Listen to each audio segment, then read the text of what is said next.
The checking your status message on your Xumo Stream Box indicates it's verifying your network connection, account, and device setup. To visualize this, imagine the device checking your setup with this rotating indicator. First, power cycle your device by unplugging it for 30 seconds.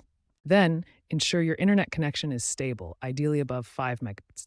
If using Wi-Fi, try switching to the 5 GHz band or use an Ethernet cable for reliability. For Xfinity users, use the Xfinity app to run automated diagnostics, which can remotely reset the device. This issue arises from network problems, authentication failures, or outdated firmware. About 15 to 20% of users report it after firmware updates, but most issues are network-related. Focus on network stability first.